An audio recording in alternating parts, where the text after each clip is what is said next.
time to tune in. Now the another sports center, it's a movement. Y'all know what time it is, man. It's going to be my beloved Miami Dolphins. Now, I know that there's a lot of opinions on who we should have taken, who we should not have taken. It's all good, though, because I'm going to name all the draft picks. E, I'm going to have you take it away. But first and foremost, so for round one, we got Jalen Waddle, wide receiver, Alabama. We got Jalen Phillips, edge rusher, University of Miami. We got Javon Holland, one of the best safeties in the draft, coming out of Oregon. We got offensive tackle Liam Eichenberg, offensive tackle Notre Dame. Tight end Hunter Long, Boston College. Larnell Coleman, and then Jared Dokes. Larnell Coleman, offensive tackle, Massachusetts. And then Jared Dokes, running back, Cincinnati. E, man, you a Miami fan just like I am. Yes, sir. Man, how you feeling, man? I like this draft class. I know we should have got Penny Sewell there because after Kyle Pitts was taken and Jamar Chase was taken, it was good between Jalen Waddle and helping up offensive line with Penny Sewell. But I think the Waddle selection is a great selection for Miami. I think this is going to be great for them, especially with our wide receiver depth. Although we added Will Fuller free agency, but our main consideration on wide receivers is we're injury prone. Like, when was the last time you saw a healthy Devontae Parker, Will Fuller, or Jakeem Grant last year, or Preston Williams? Even Williams and Gesicki. I mean, you know what I mean? Like, yeah, they Preston always Williams disappeared after the Cardinals game. Let's be real. After that, there was no injury report on Preston Williams. So that was a great steal, I think, for Miami. Although I could say Sewell would have been a better selection because the Lions did eventually select him. But I think Waddle is going to be great. He has history with Tua, so I think it's going to be great connection with him. Although Waddle did call out Tua saying, I would have rather be with Jalen Hurts, but I think they're going to make it up. But going back to the next selection, we've got Jalen Phillips, a defensive end in Miami. I've seen him play in the University of the U, and I think he's a great athletic kid. I think he just got to work on penalties issues, but I think he's a great pair with Emmanuel Ogbah in the defensive end, especially since we do lost linebackers, which I wish we could have picked linebackers in this draft, honestly, because we didn't pick not one, especially since that was our main need as well on defense. But we'll get to that. But Javon Holland, though, safety out of Oregon, although originally we were going to get a running back, but Denver took that spot from the Falcons and selected a running back, which I think Miami was going to select a running back had Denver not traded up. But I think Javon Holland, he did pretty good with Oregon last year. I think he's going to be a great starter for a safety, and I've seen some film against Stanford. He did pretty good. So I got to trust in Flo, because Coach Flo was a safety. Remember this. So he said, like, listen, I was a safety. I'm going to coach you. You better be good, man. You better be a great selection for me.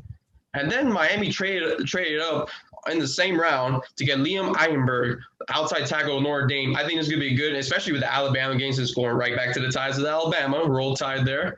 Just going back there, just blocking, giving some protection for the quarterback. I think it's going to be good for the passing and the running game as well. And then you go to the round 3, which is kind of confusing. I was confused at first. Why did we select the tight end when we could have got the running back that was still out there? There was still a North Carolina guy. Could be the Ohio State guy. But then I look back, I was like, we did need a blocking tight end, because Smith is good and all, but can he catch after it? Oh, you talking about Durham Smythe? Yeah, Durham Smythe. He's one of those guys. He could block, but he's not the best catcher. And then of course we got Adam Sheehan, who came from Chicago last year. He actually did pretty good for us. But he's like 6 foot. He's like 6'8". Oh, that guy is so freaking. Sheehan's a giant. We did sign him for an extension, which that was a great trade. I think he's like 6'7", but my version is better. He's like 6'9" even. He's like 7'2". He just keeps growing. Every time you see him, he's bigger, bro. But I think when I look back, I thought it was a bad selection. But then when I look back at it, I was like, okay, this is good selection. I think this is going to help with the running game and plus for the catching game as well. Yeah. And then when you look at we traded away our 5th round. I don't know why. I think for the next year, and then just the like 2 picks for the 7th round. We got Lauren Coleman out University of Massachusetts, and then Garrett Dokes, running back Cincinnati. I think he's going to get some snaps next year. This year for the Dolphins. So for me, I want to say like give it a B I know I kind of say A minus, but it's like I give him a B. I think we should have got a linebacker there and maybe an offensive tackle early, but I'm just gonna give it a solid B. For me, and me being a Miami fan, I'm gonna give us an A minus. But I'll say this: round 3, I wasn't a fan of that pick. Not that I don't think Hunter Long's. I mean, he led the NCAA in receptions above Kyle Pitts. Catches. Yeah, he's a dope catcher and a very good blocker as well too. So I like him on our team. I just felt like we should have got that guard Quinn Miners because Robert Hunt, who's just got moved back to guard.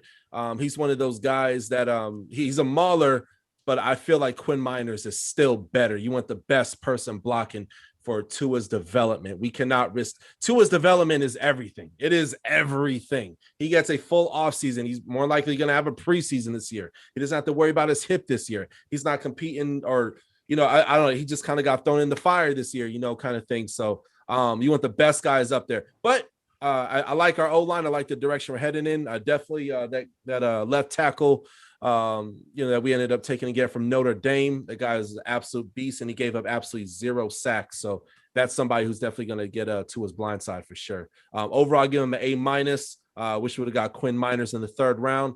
Other than that, I'm pretty happy. What you guys think? Man, I agree 100%. I think they picked up. I look at like an impact draft. Immediately, you're adding starters right away, right?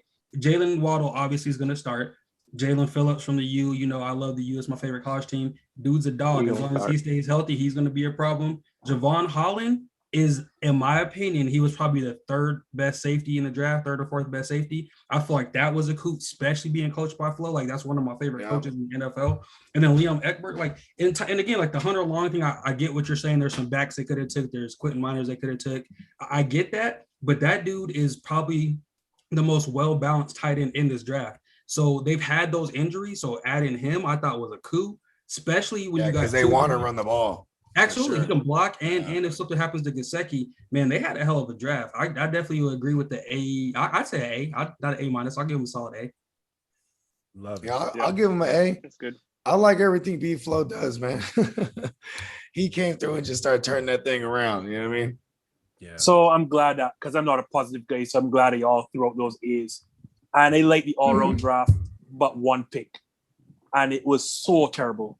I'll explain why. And let me quickly say that I love Jalen Waddle, the player. But the pick was terrible. And again, history has shown us over and over again, you do not take wide receivers in the first 10 picks because you're going to get equal value later in the 1st round or even the 2nd round. Just look at the greatest wide receivers all over. Sounds like a Packers fan. You guys never got the early round receivers. Jerry Rice is not a top 10 pick. John Randy Moss, Larry Fitzgerald. We just go down the lane. For sure. And the reason why, with the exception of Julio Jones. Yeah. So here's Calvin my Johnson problem. Too. Here is my problem with taking Jalen Waddle. You went back up to number 6, and I figured that you were targeting Kyle Pitts. Atlanta took him, no problem. I can't argue that. But from here, then you can't be moving back at the top 6 to pick the 2nd best receiver in the draft or the 3rd best receiver in the draft. Hell, fuck no. It has to be by the best player available, and that was comfortably Penei Sewell. What are you doing going back up to the top 6 in the draft for a wide receiver? That is nonsense, because you could have stood at number 12 and gotten an equally valuable wide receiver and probably the same Devontae Smith. How do you let Penei Sewell? Because if I look at these players, obviously we'll never know who is going to be a Hall of Famer. But if I had to put my money on the Hall of Famer in this class, it is Penei Sewell. And you allowed a Hall of Fame talent to pass you to take the 2nd or 3rd best wide receiver in the draft. Well, I mean, there's a lot of needs here too, because if you think about it, it is important to get a receiver if you want to see what you got with Tua, one, and all the receivers you have, including Will Fuller. They're not going to be around long because of the way the cap dropped this year. People weren't signing for no long-term things, you know what I'm saying? So you might have Will Fuller for this season and then next year, if that, you know what I mean? So you had to draft a guy, for your young QB, you know what I mean? And yeah, but it's value at the pick. I don't mind taking a wide receiver. just not at 6. Just like the Bengals taking Jamar Chase at 5. Well, think about their actions speak louder than they words for sure, because they traded from with the Niners back to the 6th spot with the Eagles, because they were sitting at 12. They went from 3 to 12 back up to 6 because they wanted to be in range to grab their guy. So that tells me their guy would have been Kyle Pitts, which I understood. All right, Kyle Pitts went earlier than you expected, because every one of us would have thought. I think they would have got Kyle Pitts, yeah, for sure. Right. If he fell there. We all thought a team wanting a quarterback would have traded up with Atlanta. And I think that all got destroyed when San Francisco really didn't take Matt Jones, as they really shouldn't have. I think that foiled all the plans, because no one expected Atlanta to be still there at 4. So you didn't expect Kyle Pitts off the board, fine. But at that position, then it has to be like best available and not just needs, because I'm not going and taking a needs player at 6. Well, that's a waste of a pick. Well, let me ask you a question. He got a lot of Tyreke Hill comparisons. If that does happen, if that so happens to be the case, not saying he's faster than Tyreke Hill or anything, but if he's Tyreke Hill-esque and puts up them kind of numbers, is it then worth it? And plus, you gotta look at the O-line. People were getting steals in the 3rd and 4th round as far as potential start in O-lineman. I mean, this year was the year of the O-lineman. It was such a deep draft. That's why you had guys like the Bengals, where they're like, hey, if we can take and reunite your best receiver in college, let's make that happen. Miami Dolphins are, hey, you good friends with Jalen Wild. Matter of fact, there was a little documentary of y'all going to Hawaii together, back to his hometown. Man, let's go ahead. Let's make that happen. We saw that as a reoccurring theme over and over in this year's draft. Even Trevor Lawrence and Etienne. I know I said his name wrong, excuse me. But, it was a reoccurring theme in this year's draft. But, you had guys like that where, they could have got an O-line sooner, but they knew that, hey, they got 2nd and 3rd, 4th round. I think everybody who didn't get Penei Sewell, though, they all equally fucked up. You know what I'm saying? Like, Penei Sewell is the best. Yeah, he's the best in the draft. Outside of the teams that were obviously getting QBs, right? Like, you know what I mean? Like, yeah. I'm saying I'm going to throw this out there. The Bengals for sure. The Bengals, the homies coming off the ACL. Like, you know what I mean? I'm going to throw this thing out there, and let me thank Joe Morley from the Warzone Sports Network for showing me this. Yeah, shout out to Joe Morley. All of the positions drafted in the 1st round. Do you know which position throws out the most Pro Bowlers in the 1st round? Take a well guess. Offensive lineman. Offensive lineman. Yeah, so it means that I think it was like 66% of them turn out or something like that. So for a fact, if you take Penei Sewell, this is going to work out. Like, there's no shadow of the numbers are telling you this is the guy to take. But here's another thing too, though. This was a deeper draft on the line than it was at receiver. There was a good amount of talented receivers. I do think there was good receivers, but I felt like they were like, we know for a fact our number one need. Again, they needed linemen. Playmakers. Their number one need was a playmaker, and Jalen Waddle, nothing else is a playmaker. So I think that's going to fit what they're going to do. And then it's not like Ike Burks is a slouch. You know what I'm saying? Like, they got their left tackle in the 2nd round who's going to be a solid starter for a decade for the Dolphins. So if they didn't pick a lineman like that, I would agree with what you're saying. He's going to be a Pro Bowler. For sure. So I'm going to ask you a question. And this is a question I honestly don't know. The question you have to ask yourself, is the drop-off between Penei Sewell and the offensive lineman you take, is that bigger or smaller than the drop-off between Jalen Waddle and somebody like an Elijah Moore? And that's where you have to ask yourself. Yeah, I can answer that. So it definitely benefits us more to take a wide receiver like Jalen Waddle than it does an offensive lineman. I'll say this: Penei Sewell, in my humble opinion, I know some guys are going to say the dude who played for the Huskies, or Northwestern, I think it was. He was whoever the next. Whoever the next O lineman who came after. Oh, the next one. Oh, sorry, Slater. Yeah. He was dope, but I feel like Penei Sewell, in my opinion, is the best offensive lineman in the draft. Absolutely. But I feel like with our receiver core, how banged up it is, you guys got like Shaquem Grant, who's one of the best returnmen in the NFL. But don't put him in the receiver spot because he can't catch. You got Devontae Parker, man. The dude hardly. I mean, the guy's a beast, absolutely beast. He definitely an elite receiver when he's healthy.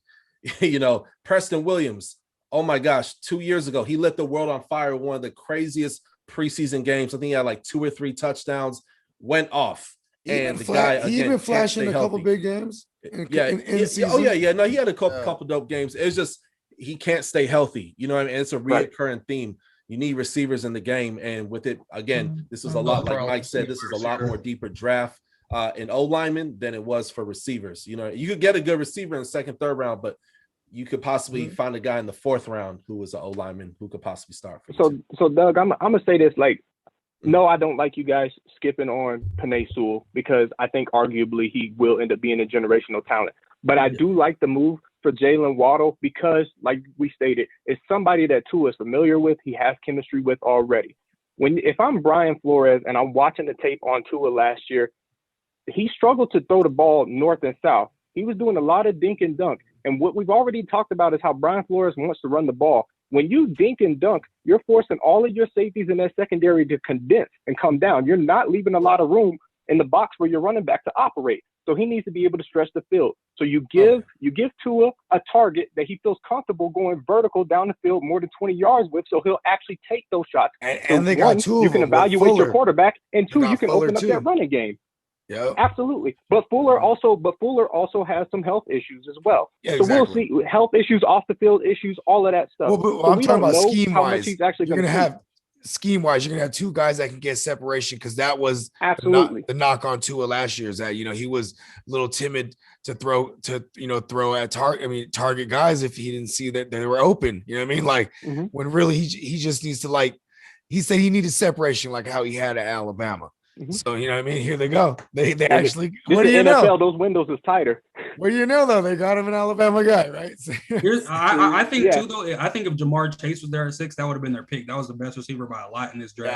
Yeah. I think he's going to debunk that whole top 10 receiver thing. Like that dude was on a team with Justin Jefferson, who just broke rookie receiving records and was significantly better than than Justin Jefferson. You see what I'm saying? Yeah. So I think the Dolphins are a little disappointed that he didn't fall, but Jalen Waddle, for what they needed, like you guys just talked about in the scheme, is going to be a problem. Like that team, the Dolphins and the Bears and the Browns. Well, not the Bears. I'm sorry. That was an accident. That was a Freudian slip or something. The Dolphins and the Browns are going to be 2 teams that people do not want to play. Those are going to be tough teams that are deep, that are going to be able to beat you in a bunch of different ways. So I think their draft, it made sense for sure.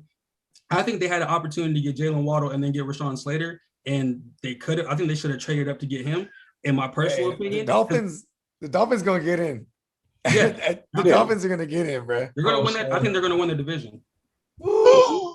Say it loud for the people in the back. that was spicy.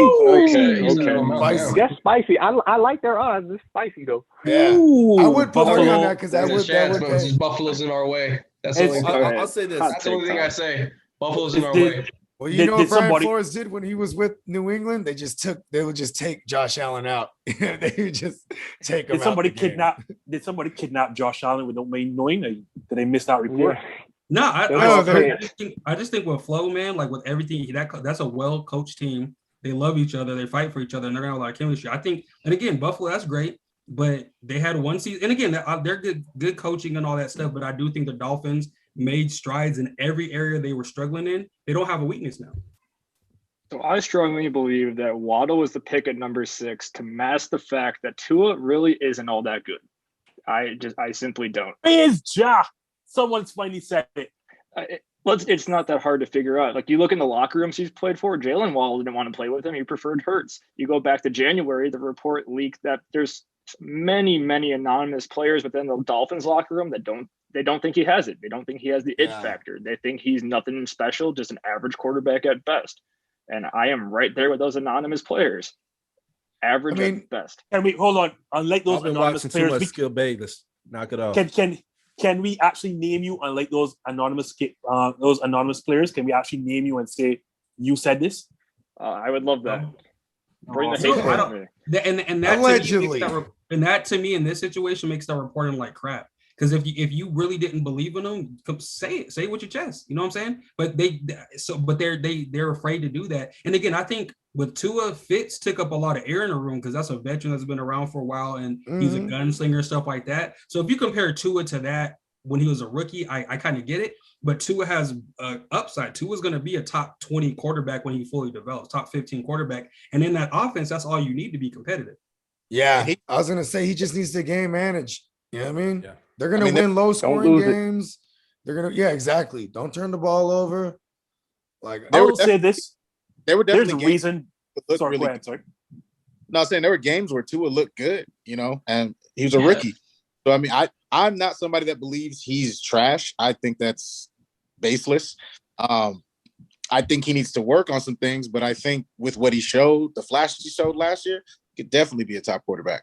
And he's going to take care of the ball. He's not going to turn the ball over. And if your quarterback doesn't turn the ball over, like the Chiefs game. Remember the Chiefs game? That's like he balled. He balled in the Chiefs game. Balled against the Rams. Yep. Those were good defenses. I think he's serviceable, dog. I think he's serviceable. I think at his best, he's probably going to be a Kirk Cousins type player. I like that. No, I like that because I was gonna say I don't think his ceiling is as high as people think it is. You know what I mean? Kirk Cousins. I think last season. I know you I know you sad over there, Isaac. I know you are. I know you're still sorry about it. But here's the thing: my dad's a huge Vikings fan, and he hates Kirk Cousins with his whole heart. But we're not going to sit here and pretend that Kirk Cousins isn't more than a serviceable starter in this league. Yeah, he's always one of the more accurate quarterbacks every year. That's never been up for debate. My thing with Kirk Cousins is, of course, he's going to give you 4,600 yards a year. He's going to get 36 touchdowns, maybe like 8 to 12 interceptions. But where are you? It's empty calories. Well, it's more like 27 touchdowns because last year was an outlier. But Isaac happen. But Isaac, if you're he can do Isaac, all. If you're the, hey, one at a time. Isaac's cutting out. What are we saying? No, I'm saying he can do all of that in weeks 3 through 12 when it doesn't really matter. But when it comes down to the nitty gritty, like I need to go out and I need to win this game, Kirk Cousins shrinks consistently. Now, I've never said he's a bad quarterback. He puts up stats, but those stats are baseless and empty. They don't do anything for you in the long run. He shrinks in the spotlight. That's been my problem with him for the longest. Yeah, prime time is not good. And here's the thing: if you're a Dolphins quarterback, you're talking about all those empty calories. If you're not a Dolphins quarterback, but if you're a Dolphins fan, you'll take those empty calories all day, buddy, because y'all really haven't had anything to root for since the '70s. So give me the empty calories. Shots fired. What? Oh, wow. Dan Dolphins. No, hold on. Let me say something. Dan Marino, when he came in the league, was 83, 81 around time, early 80s. He had predominant all these before Tom Brady came in the league, Peyton Manning, Drew Brees, Ben Roethlisberger. Dan Marino, I mean, hands down, he's the most. He had all the calories, is what you're saying. He's the most talented quarterback of all time. He's never won a Super Bowl empty ring. calories. He's the most talented quarterback of all time. He's never won a Super Bowl ring. He had all the records before all these, pro quarterback rules came in. Yeah, so for sure. I mean, it was Dan Marino all day. So yeah, you can't say we haven't been hot since the 70s. No, we lit it up in the 80s, went to a Super Bowl in the 80s. Fortunately, we didn't win that one. In the 90s, we did really good. We went to an AFC championship. So yeah, I mean, we've been pretty whacked the last, 18 years, but last year was dope, and we're gonna build off that. There was a point in time when you could argue before obviously Tom Brady and Peyton Manning, that after Joe Montana, there's a point in time you could argue that Dan Marino is one of the greatest, if not the greatest quarterback that's ever played. Just now, he just didn't win the big one. It's true. But to Tua Tagovailoa, I'm not sold.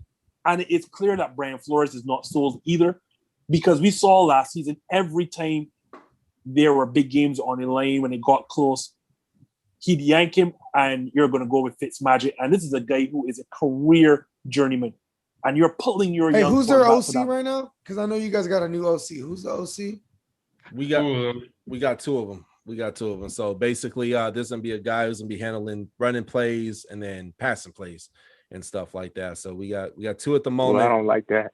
That's weird. That's a mess waiting to happen.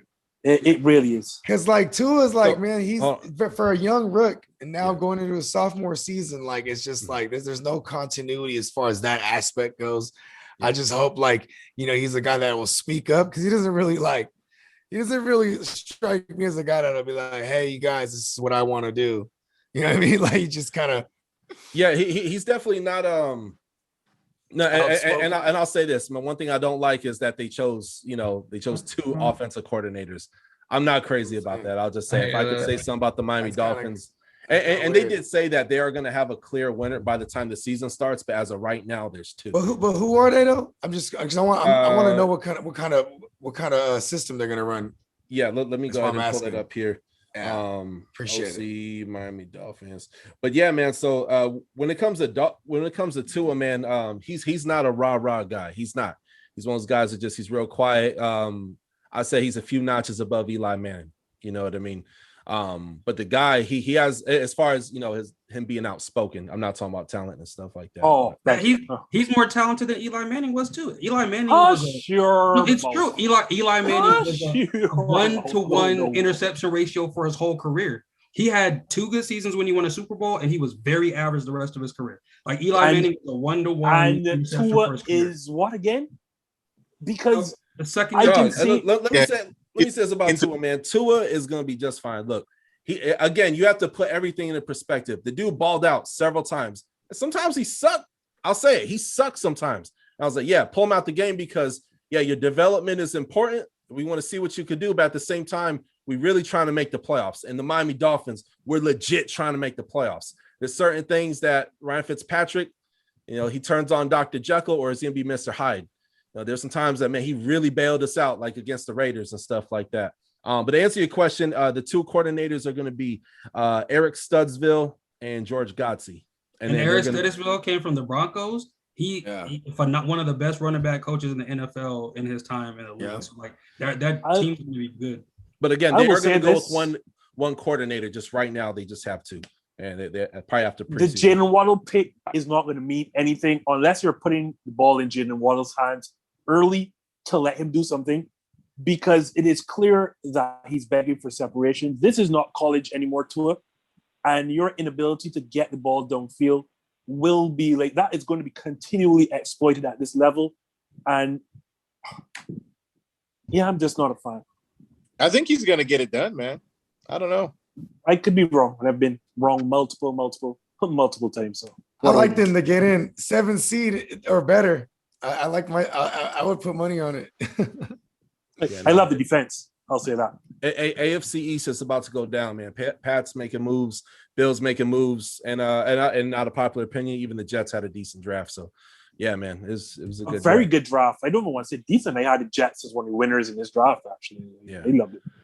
So next team we're gonna take and talk about. Now another Sports Center. It's a movement.